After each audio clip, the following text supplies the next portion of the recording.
Thanks for coming. So we have a lot to cover. Are the slides? Yeah, there they are.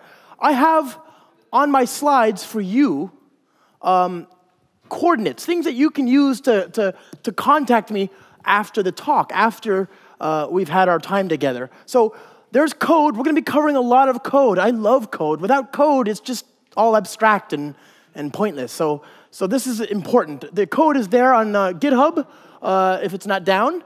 github.com/JoshLong/Beautiful Microservices. Inside there, you're going to find a repository, Beautiful Microservices-Brixton, right? So grab those bits, follow along at home, play the home game. It'll be fun. I also have coordinates whereby you can contact me. So I'm on Twitter. How many of you are on Twitter? Twitter.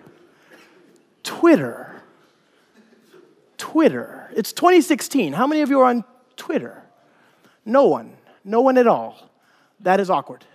Well, all right. What about email? Email. Anybody here on email? No. No, you're not. Okay. Well, in any event, when you get there, send me a message. Let's chat. We'll carry the discussion forward online. I would love to hear from you.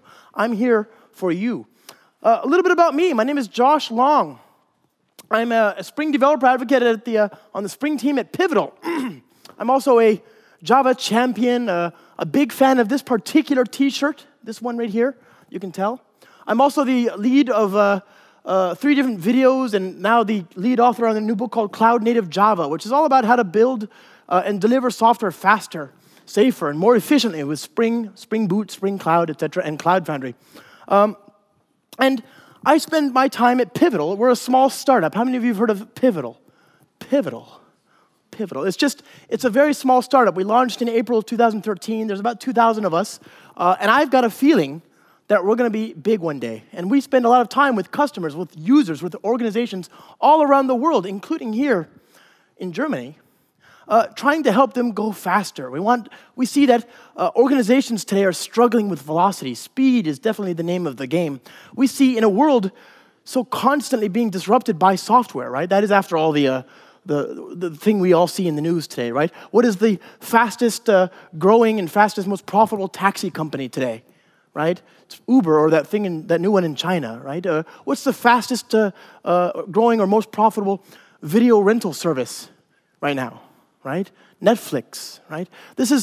We see this all over the place. We see software disrupting verticals everywhere. As my friend Andrew Clay Schaefer likes to say, you're either building a software business or you're being beaten by somebody who is. And that's an existential threat for a lot of these businesses out there. They need to go faster. It's a fact of life. So we see organizations struggling with how to go faster. They have these large monolithic code bases. These code bases make sense. They made sense when they were developed, obviously. That nobody can fault humans for having existed before, right? That's what we did when the economics of architecture and the economics of hardware required us to do that. But cloud computing changes everything. It gives us the ability to go faster. And so we see organizations struggling to move to this new world. We see them struggling to take these large monolithic applications and fully exploit the economics of cloud computing. And this has meant that they've got to change a few things. One thing that they struggle with is how to sort of maneuver with a large monolithic code base. They need to be able to take these large monolithic applications and go faster. So how do you do that if you have to spend all this time stabilizing, integrating, and then testing large code bases just to see results? The goal here is to deliver software as quickly and safely as possible all the time. And you can't do that if you have to wait months. Organizations are often plagued by really bad sort of organizational structures, right? So we see in a traditional organization, you'll see product management, and you'll see the user experience developers, and you'll see developers, and then you'll see testers, and then you'll see the various administrators. And all of these people are in pools of work connected by queues, wait time, right? When we talk about lean manufacturing, we talk about waste. That is waste. It creates queuing between silos of work. And this is one thing that people are trying to remove. They're trying to collapse those different queues and make it so that the time between work is as small as possible. Because otherwise, even though the work itself may have taken a few hours here and there, or a day here and there, it can be, in clock time, weeks before you see changes that actually get moved to production. So we see teams reorganizing in terms of features, of small independently described, independently deployable, singly focused features. And these new teams, we call them feature teams, right? Netflix has talked about this quite a bit as well. They talk about 2 pizza box teams. Teams small enough to feed with 2 boxes of pizza. And this, of course, makes sense. You've got to focus on single features, but how do you carve out, how do you decide what is a feature, right? Eventually, you find the boundaries of a context, right? We talk about domain-driven design. Eric Evans talks about this a lot. He talks about it in his canonical tome, Domain-Driven Design. We need to find something that is a domain model that is internally consistent, and that becomes the basis for a feature. And we want to be able to deploy this feature without being beholden to the release schedules of other features. So that implies independently deployable things. Networked available services, right? Now we've invited networking into our system. We've invited distributed computing. We've invited complexity. And when you've done that, you're now very, very squarely in the camp of distributed systems, right? And this brings pain, lots of pain. I mean, ulcers, lots of pain, right? So we see organizations, they need to be able to stand up new services quickly and efficiently. And they need to be able to do this without so much of the pain that comes by having the implied distribution between these components.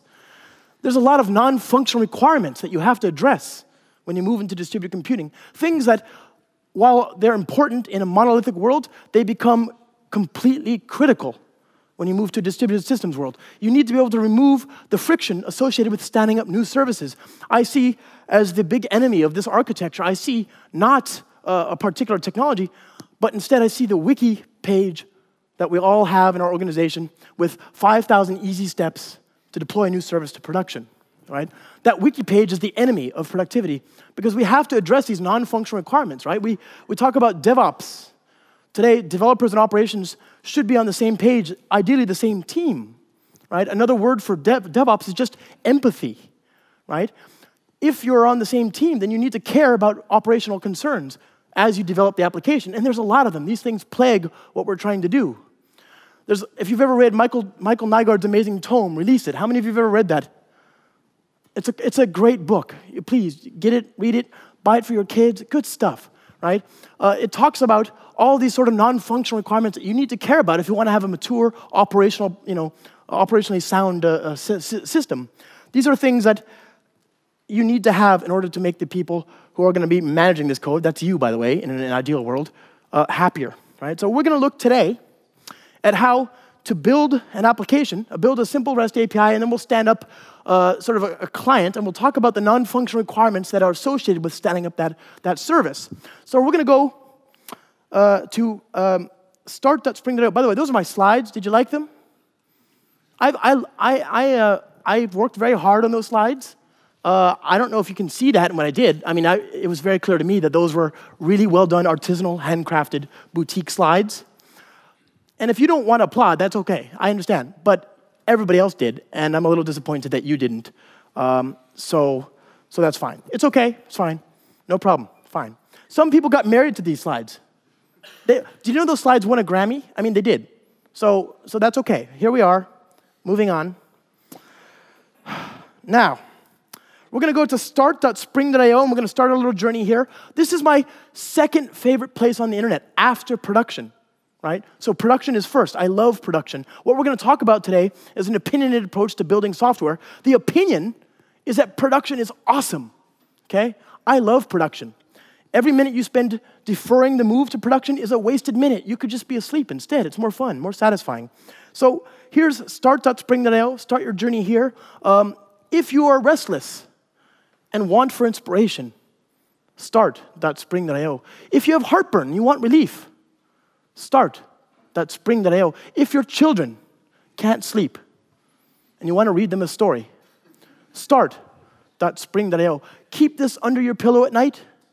Make it available whenever you need it. It's where I start my day after a cup of coffee, sometimes before. So what we're going to do is we're going to stand up a little REST API, just a nonsensically trivial REST API, just so we have something to play with, right? Just so we have something to look at. So I'm going to go to start.spring.io, and by the by, there are IDE integrations for this little wizard that plug into your favorite Java-based IDE, so you're free to use those as well. I'm going to build a new service. We're going to call it reservation service, and I have here choices, right? Lots of different choices. I'm going to be using Spring Boot. How many of you have heard of Spring Boot? Anybody here? No one. No one at all. OK. Awkward. We're going to go ahead and use Spring Boot, and then we're going to look at Spring Cloud. So I'm going to say I want to use H2. It's an in-memory embedded database. There's that. I'm going to use JPA because I make poor life decisions. So JPA. I'm going to use REST repositories. I'll use the web support here. I'm going to use Zipkin, distributed tracing. I'll use the Redis, it's a message queue, but you could have used Kafka or RabbitMQ or whatever you like, right? And that'll do for now. And then down here, I've got choices I need to make. And there's one that I think frustrates a lot of people. A lot of people. Which do you choose here? Packaging. Now, if you are, by some fluke of physics, stuck in the very distant past, unable to move forward to the future, which is just today, so it's not really the future, and it's nothing really to be all that proud of, then choose .war. But if you're here today with me in 2016, then choose jar. This is a big part of my personal philosophy of make jar, not war. You can do what you want. You have choices. I want you to do what's best for you, OK? You do you. Now, we're going to hit generate. OK, here we go. I'm going to open this up in my IDE. Again, you can use whatever you want. Eclipse, IntelliJ, they're all great choices. Is the gentleman who uses NetBeans here? Are you here, sir? No? No. Awkward. Well, he follows me everywhere, and we're starting to become friends. So, OK, I've got a little bit of code here. Can you see that in the back? Maybe? Should I make it bigger? A little bit bigger? OK, we can do that. We can do that. See, I've already got the more bigger profile. That's not good. Let's see. Font, we're going to make the size 26. Yeah? OK, good stuff. Hot sauce, sweet nectar. Now, what I'm going to do is I'm going to stand up a nonsensically trivial REST API. I'm going to build an entity of type reservation. Okay, I'm just going to have just a straw man domain. Okay, I want to have an object that records names for a reservation, a hypothetical reservation at a hotel or a restaurant or something. It's a JPA entity, so I'll use JPA's generated value, and I'll use the @ID annotation to create this primary key. I'll have a constructor because OOP. I'll have another constructor because of JPA, right? So why? There's that. I'll have a toString method and an entity annotation. Yeah. So there we are. There's that. And I need some way of working and reading and writing that data. So I'm going to create a repository. I'll use Spring Data repositories. And this just makes short work of the boilerplate, eye-wateringly stupid code that you have to write that looks something like find all from foo or select all from foo where ID equals whatever, or delete or CRUD, just common CRUD stuff. So all that's handled for me here. I'm going to say collection of reservation, find by reservation name. So what I'm doing is I'm creating a finder method that'll be by convention automatically provided for me. So find by reservation name. I want this to be exposed as a REST API. So I'll say path equals by name. This is using Spring Data REST, because who better in this situation to handle the exposure of our data store here as a REST API than our repository, which already knows how to do the creation, reading, updating, and deleting of our entities and to map them to HTTP verbs. So there's that. And then finally, I'm going to create a component, just a component that we'll use to insert some dummy data. So I'll say dummy CLR implements command line runner, and command line runner in Spring Boot is just a callback interface that gets called when the application starts up that gives you a chance just to do initialization or batch work or ETL or whatever you want, right? And I'm also doing something here that you should never, ever do. Do as I say, not as I do. Never, ever use field injection. Each time you use field injection, a unit test dies a terrible death. So avoid this at all costs, okay? But I don't have a lot of screen real estate here, friends. This is a demo, and I'm trying to keep screen buffer size to a minimum. So, stream of Oliver and my buddy Chris and my other buddy Christian. There we go. And who else do we want? I can be in there. Why not? Sure, that'll be fine. And then for each one of those names, I'm going to say x reservation repository.save. Reservation repository, just saving the data into the database, and then I'll use the repository down here to say find all, finding every record in there and just printing them out. So I'm using Java 8 lambdas. How many of you have played with Java 8 lambdas thus far? Lambdas, yeah? I'm a Java champion, so it makes me very happy, very proud to stand here before you today in 2016 and talk about a feature that only modern cutting-edge languages like C, COBOL, Lisp, Smalltalk, PHP, Perl, JavaScript, C#, Objective-C, OCaml, .NET, F#, and Visual Basic have had, right? I'm very happy that Java, as of a couple years ago, now has this feature. You know, here we go. So let's go ahead and run this. It's going to be OK, hopefully. OK. So the data will, we'll see this reflected down here on the bottom. Maybe. OK, there we are. There's our records. There's the 4 records we've created in our strawman API. That worked. Of course that worked. This is a demo, and I don't make mistakes. I'm not sure what you were expecting. But what I really wanted to show you was this. This is the ASCII artwork inside of Spring Boot. Now, this ASCII artwork is very, very hard fought and hard won. We had to do a lot of things to make this happen. This is how you connect with the savages. If you're trying to speak to a Node.js developer and you want to speak the same language, bring ASCII artwork. It's their native language. So we have this here. You can change it. People ask me, can I change the ASCII artwork? At which point, I usually flip tables because it pisses me off. It's a stupid thing. Why would you want to do that? You couldn't possibly do a better job than this. And it's at this point that I'd also like to take a moment and talk about something that really, really bothered me in IntelliJ 14. Even though it's a fine product, I just want to say that I think this is really stupid. What the hell? What's that? What is that doing? Why is this here?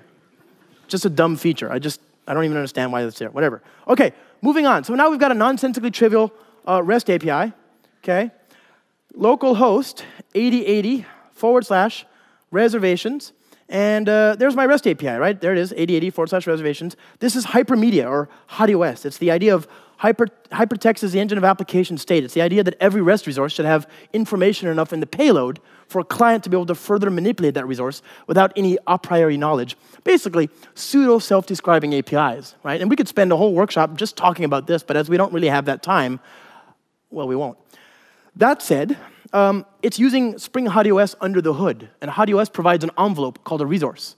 This resource, in turn, manages payloads and links. These links tell the client what it can do given the current state of the resource that we're looking at. So right now, I can see if I go to reservations/1, that if I go, hello, computer, did I not add the getters? Guys, I didn't add, guys and gals, I didn't add the getters. There we are. We'll do that again, but I didn't add the getters. If I had, you would have seen this field reflected in the output here.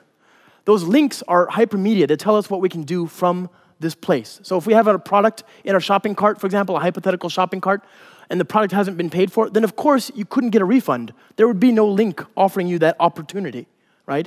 But if I wanted to look at the detail information or the account that is associated with that order, I could do that from here, for example, right? Hypermedia is how you describe relationships in a distributed world, and it's a very, very important thing because as powerful as building a REST API is, making it accessible to lots of people is even more important. Humane APIs, right? As you start to stand up lots of APIs, you need to think about this stuff up front because it becomes more of a friction point as you evolve the application. So there's my data, and we've got that. Now, the first thing I'm going to want to do when I manage a Spring application, or any kind of application, really, is configuration. If you've used Spring Boot, then you know that I can override application.properties, and I can do things like I can specify server.port equals 8000 in the application.properties file here, right? This is application.properties. If I had compiled the jar and then kept an application.properties or application.yaml in the same directory adjacent to the jar, external to the jar, then I could have also used that, and that would have overridden the defaults in the jar. I could also say export server_port equals 8050 or whatever as an environment variable, and that would have overridden the built-in compiled properties here. So you get 12-factor style configuration for free, and that is certainly a start. But there are lots of use cases that we cannot address using just basic 12-factor style configuration. First of all, if I have more than a few services, I want to be able to share and centralize configuration, things that are going to be common to all of my services. That's a pain in the butt if you have to reproduce and restart processes just to do that. Similarly, how do I change values while the service is running? How do I do that live, for feature flags and those sorts of things? Similarly, I want to be able to, wherever possible, encrypt passwords, right? I don't want database credentials being stored in a property file on the file system. I want to be able to encrypt them and then symmetrically decrypt them in flight when they're used by the microservices. And also, I want auditing and journaling, right? If you're in any kind of regulatory constrained environment, not having the ability to, and the discipline to see who's made changes and when and why is a non-starter. It's just child's play. It's academic at that point, right? So we have a few use cases that are not well served by straight, raw, 12-factor style configuration. So to address this, I'm going to go back to start.spring.io, which, as I say, is my second favorite place on the internet. And I'm going to build a config service, okay? The config server is just that. It's a microservice, rather. It's a REST API that we will use to sit in between my repository of configuration data and my microservices. My microservices will act as the client to the config service, drawing its configuration from the config server, which will in turn manage a repository. That repository can be based in Git or Subversion or just a file system. Git is great because you can get the auditing and journaling that we've been talking about, right? So here we go, generate. Open this up. I'll take some water because, oh, it's more watery than those other waters. Good stuff. So, config service application, Spring Boot application, naturally. So I'll say @enable config server. I'll open up application.properties, and I'll tell it that the config server is to manage the Git URI that is here, server.get URI equals, and I can use any value here. I can use an environment variable. I can use an HTTP GitLab or GitHub URL or a file system reference. And I'm going to just do that, okay? So home, desktop, config, that's where I'm keeping my local little repository of files. I'm also going to tell this to run on server port 8888 for easy reference. Now, I've got, on my local file system here, desktop config, a repository, awkward. I've got a repository of configuration files. These are just property files, but they could have just as easily been YAML property files, right? Okay, so that's up and running. And now, let's suppose I've got a service very similar to the one we've just stood up before we stood up this one, named reservation service, a service that manages reservations. I would keep the configuration for that service, in any old arbitrary file name, but in this case, let's suppose I've got one called reservation-service.properties. To see the properties in that property file, I'm going to go to localhost 8888/reservation service default. And you can see here that I've got two sets of properties, reservation-service.properties and desktop config application.properties. So application.properties is a fall-through. All microservices, regardless of how they're named, will see the configuration keys and values in this property file. These are keys and values here, right? Only the microservice that connects to this API, identifying itself as reservation-service, will see the configuration properties in this file. So where there is a conflict, as there is here in the more specific application.properties versus reservation-service.properties, then this value will override the value down here, okay? So we should see, if we go back now to our reservation service and give it a name and then point it to the config service, that it will start up on port 8000. And we'll also see that we've got this message that we should be able to inject and then use in our API. So let's revisit and retrofit our reservation service here. And I'm going to do a couple things. First, I'm going to go to my build, and I'm going to make sure that I've got Spring Cloud Starter config. Looks like I don't, so I'll say Spring Cloud, come on, computer, Starter config. There we are. And I'm going to go back to my property file, and I don't need this anymore, right? But I'm going to go ahead and say spring.cloud.config URI equals HTTP localhost 8888. And I'm also going to give this a name. I'm going to say spring.application.name equals reservation-service. Okay? So the other thing I need to do is, of course, I want this information in application.properties to be used to resolve the address to the config server, which, of course, then contains the rest of the configuration. So I'm going to rename this file to bootstrap.properties. And the reason I'm going to do that is because this is used by Spring Boot and Spring Cloud to resolve the configuration before, or in the bootstrap phase, before all the rest of the configuration is used. So by convention, bootstrap.properties is looked for. That's the only bit of copy pasta that you're going to have to do from each microservice. These two little properties, keys and values, one to give it a name, and one to tell it where to find the config server. And again, the config server, you could have just said export spring underscore cloud underscore config underscore URI in capital letters equals whatever, and that would have worked, right? So if we did everything right, we should be able to go to localhost 8000 and then see reservations. Seems like it's OK. Now let's go back to our code and build a REST controller. I'm going to build a message REST controller that will benefit from that new config value. And I'm going to just inject that value here. I'm going to say @value $message, okay, private string message at request mapping. And all I'm going to do is I'm going to parrot the message from the property file. Okay, so message return this .message. Good. And that's there. That's available for you to use. I want to be able to change that value later on. So I'm going to annotate this bean with @refreshScope, and then we shall restart. All the while, I'll take some water. Okay. Now remember, this message is being drawn from the config server, which is in turn drawing it from the file in the file system. So it's not in this process anywhere. Okay. If I go to message, you should see the value. But this is completely useless. This value, while appropriate in some cases, some instances, fails to deliver on the quality that I think we all expect at a conference like this. So let's go ahead and change that key as we can. I'm going to go to the file system here. I'm going to open up Joe to edit the reservation service.properties. I'm going to say hello, microXchg. Is that right?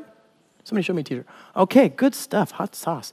And then I'm going to say git commit -a -m YOLO. Okay. And now if I visit the config server down here, you can see that the config server is immediately aware of the change. But my microservice, the client, the reservation service, has no idea what's just happened.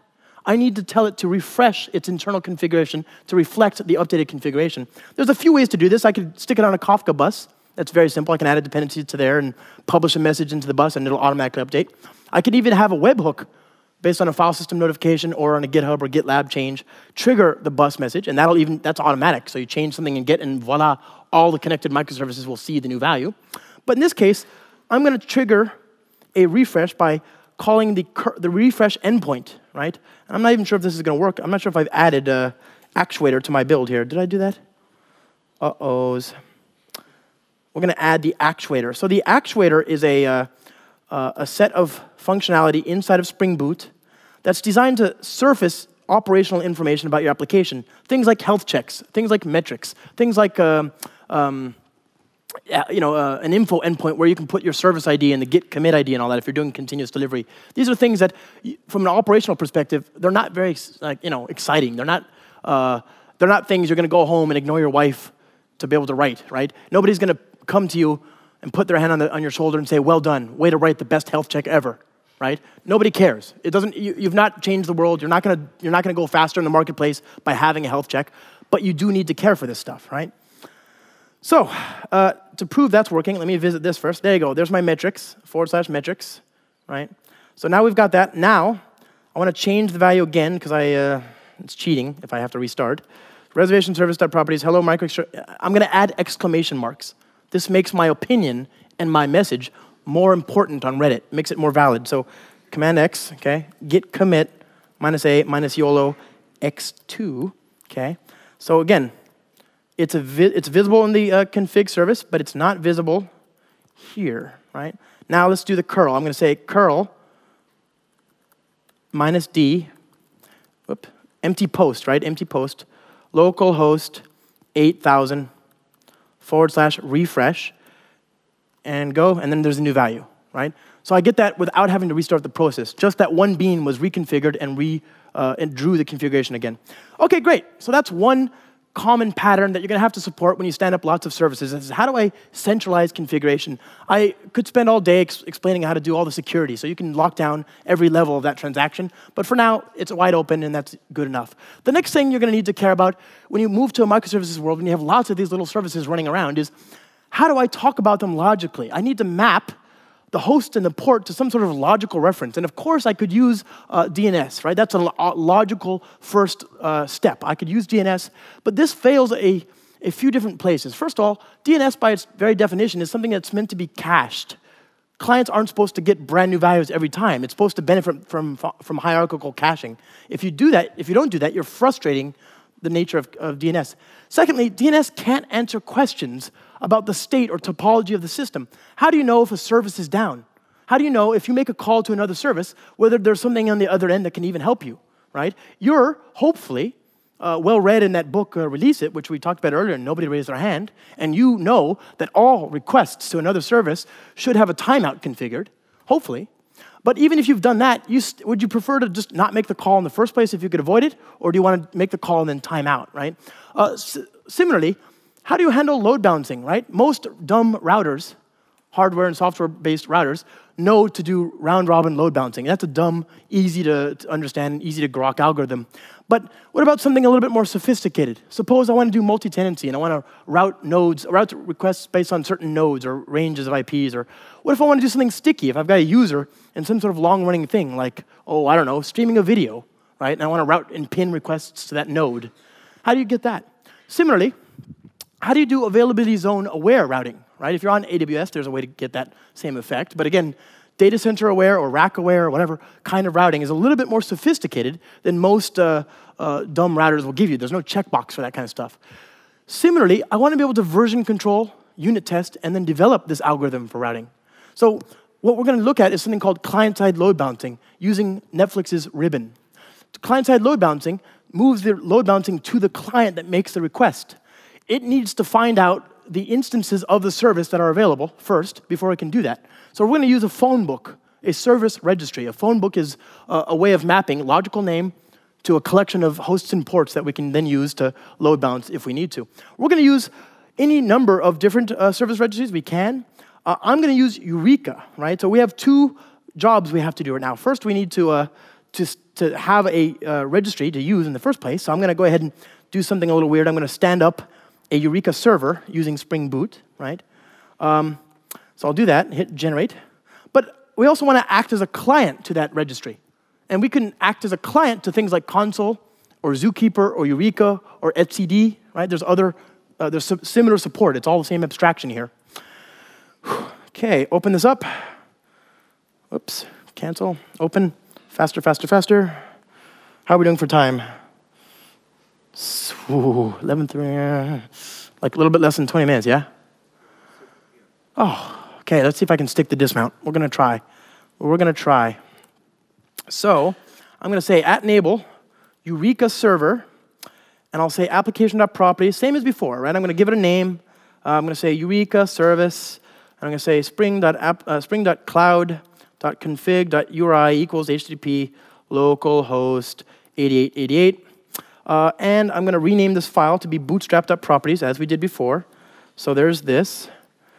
And if we do this and everything goes to plan, I should now be able to start this up and see it running on port 8761, our first little service registry. You may, and very commonly will, have this already stood up, and you don't need to do this as I'm doing it here. But it's a cool demo, so why not?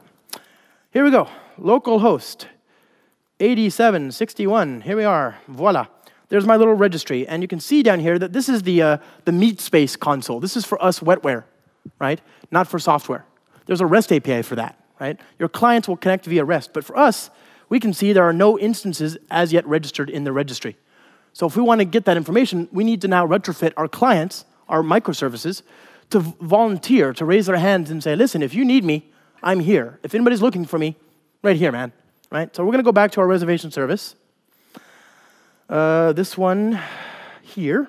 And we've already got Spring Cloud Starter. I don't know. Where's Eureka here? We'll add the dependency for that.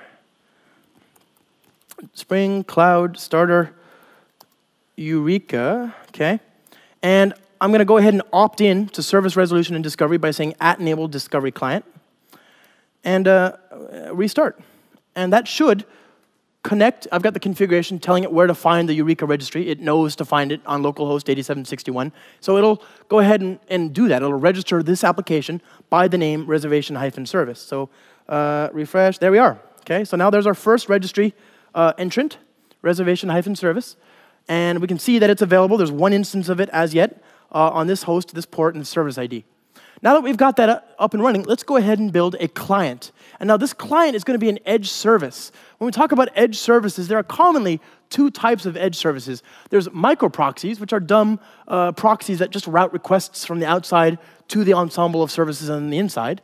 And API gateways. API gateways take the request from the outside and then do some sort of API transformation or translation, and then forward those requests to the services on the inside.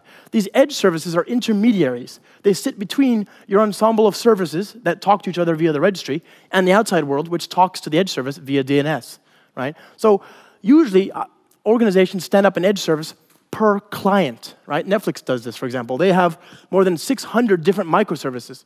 So they can ill afford to stand up a brand new, to retrofit every single microservice whenever a new client gets added that has a specific use case.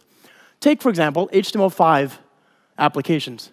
HTML5 applications can't run afoul of cross-origin request scripting limitations. You could, of course, go to each microservice and add a policy saying, yeah, I exempt this origin service from calling me. It's fine. Go ahead.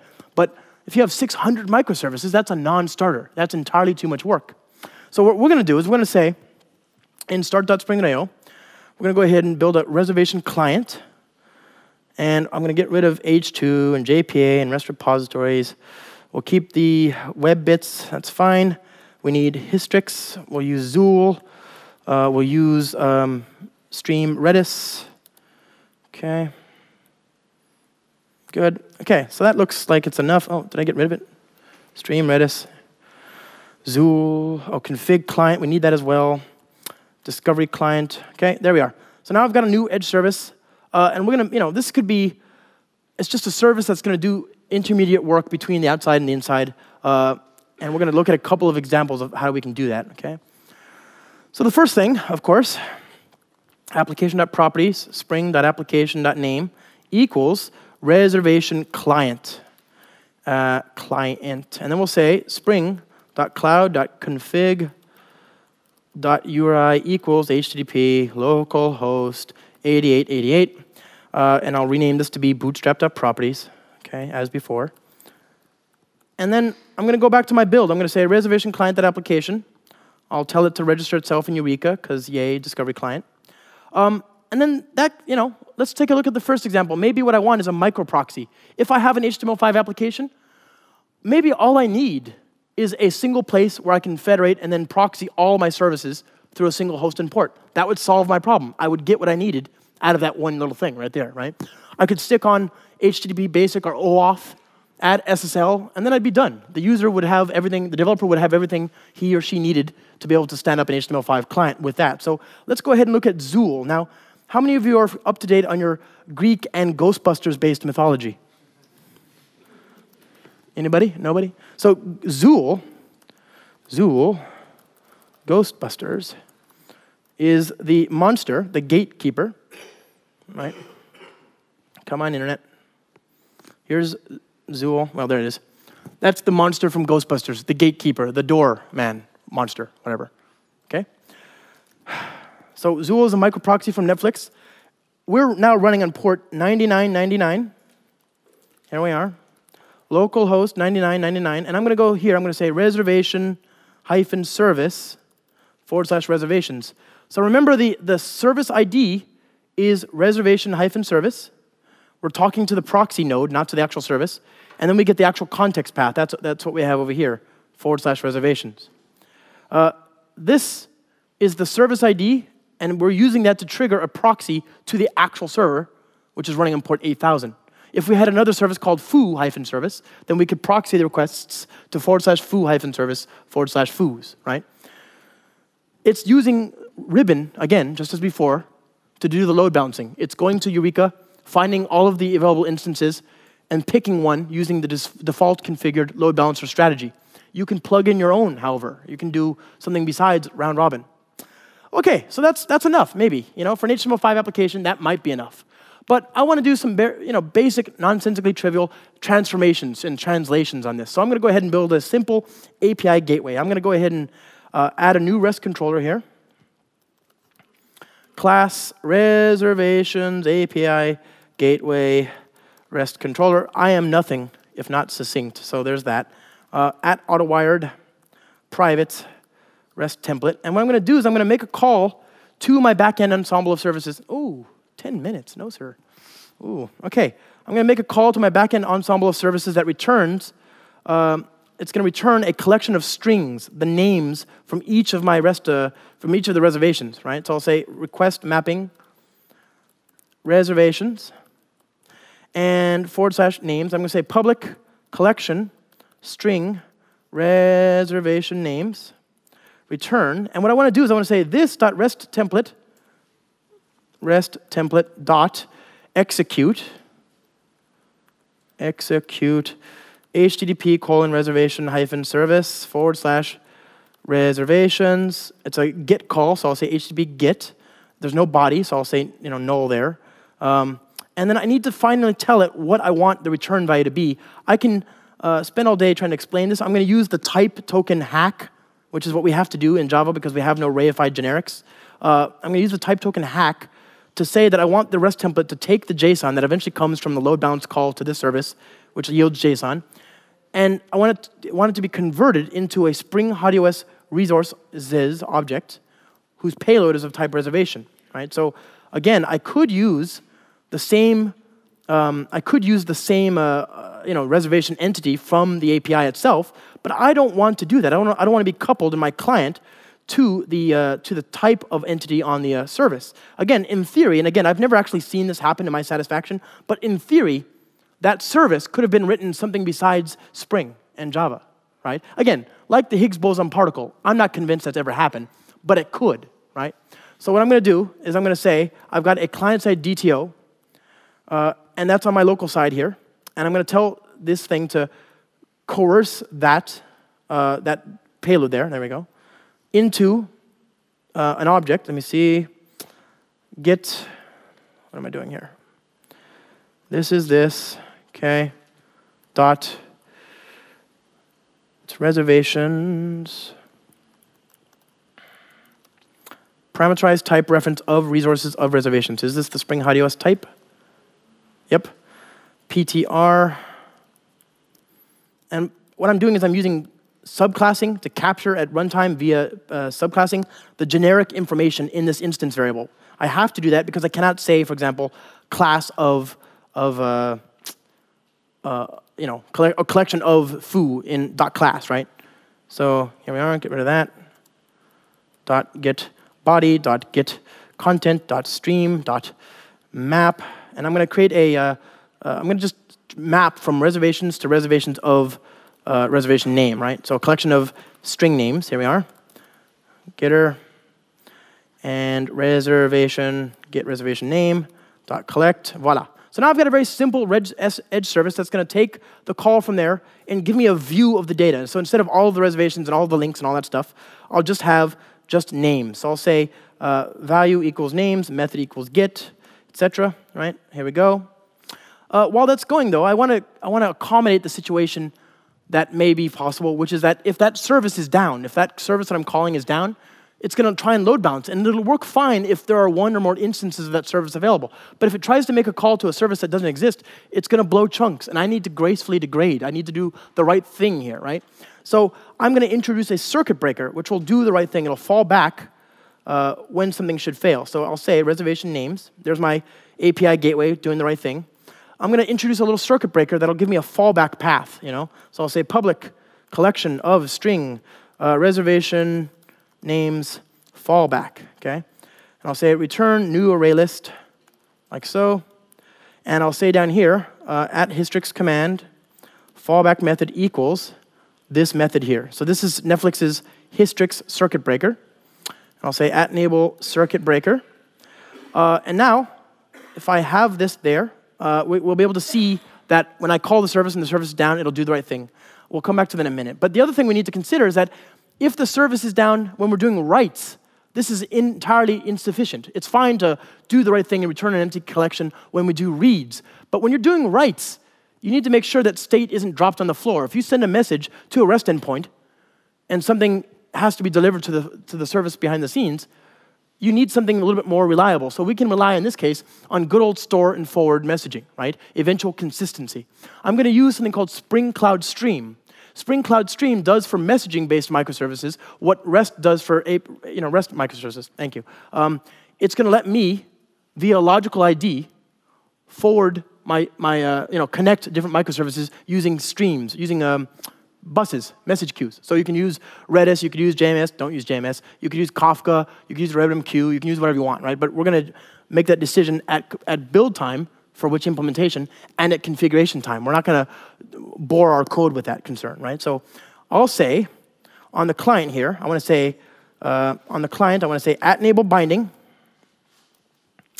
Hello, computer. Enable binding. Source.class. Okay. There we are. And what that's going to do is it's going to create an object of type source that has a definition of a channel. A channel is a named conduit. It's a pipe into which I can stuff information. And that way, we can defer the decision about where that information goes later. That's a configuration and a build time decision, not a code problem, right? So I'm going to say, whenever somebody sends me a JSON reservation, we're going to write that change to this queue, and we're going to rely on the fact that it'll be delivered to the service eventually if the service is available, or at least stored in the message queue in the meantime. So I'll say, @autowired, private source, okay? Come on. We've got like 10 minutes to go and only 5 to do it. So output.send, and I'm going to say message builder.with payload r.getReservationName.build, okay? And I'll take that and put this here. And what that's saying is send a message to Redis or something, and we'll worry about where it goes later. That's a configuration value. And then have it pop out the other side. So we're going to do that. The reverse is going to go over here. So we're going to go back to the reservation service, and I'm going to say @enable binding sync. That means we're going to get a message coming in from that well-known channel called sync.input. And we're going to enable Spring integration to respond to messaging, to handle integration concerns, enterprise application integration. So I'll say message endpoint class reservation processor @service activator input equals sync.class public void write, or rather accept new reservations string. This is the string payload rn. And we're going to inject the repository. So on the other side, this is going to receive the data. And when it can, it'll save it to the database, just as we did before, right? So now we can guarantee that no matter what, the data will be delivered eventually when it can, right? So this is very important to enable resilience in a system. So I've got that. I've got Zipkin on the class path here, it looks like. So we've got a few different demos. There's Zipkin on this side, and different on this side, we've got Zipkin as well. So we're going to shut down the client. We'll shut down the service. And let's go ahead and see all this working. Hopefully I'll be able to stick the dismount. I've got Zipkin, by the way, running in a Docker image on the side. And Zipkin is a project from Twitter. Zipkin is meant to handle visualization of, it's a waterfall graph of the ingress and egress of messages in a journey. So when you have to visualize the flow of a message in a system, you want to visualize all the hops. This is a very, very natural way to do it. So here we go. And then reservation service, now reservation client. Holy cats. Up, and away. OK. So here's the edge service. Let's see if that's working. That's working fine. I want to go to Postman here. And I'm going to send a post to the endpoint, right? I'll say collections. OK. I know. OK. Code, cloud native Java, workshop, find, iname, curl. Is this the right one? Oh, thank you. Oh, here we go. Good. So I'm going to do a post to the endpoint here. I'll say I'm going to send a reservation names Victor. And if we do this correctly, it should write to the edge service over here and get sent to the actual service, which will then write it. So there we go. And there's Victor. I sent it twice. So I did it by asynchronous messaging. Now we have resilience in the case of a failure for a write. What about reading? Let's go back and kill the edge service. The actual service, the reservation service here. Go back to this. I'm going to kill this poor thing, which means that if I try and do a read, it's going to give me the empty collection, right? Is my service down yet?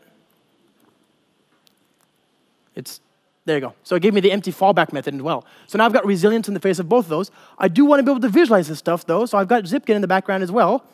All this common ingress and egress stuff, I've been recording that and visualizing it in this distributed tracing tool, right? So I can see here that less than a minute ago, I made a call to the reservation client, which went into reservation names, and it went to then the these different things. And I can click on these detailed views to get the headers, the timing out, all that stuff. I can visualize how long it took for all this stuff to happen. All right, my friends, I'm sorry that we didn't get to talk about anything. It's been a slow day for me. I wish I had a little bit more coffee. What'd you think? Maybe? Yes? No? Okay.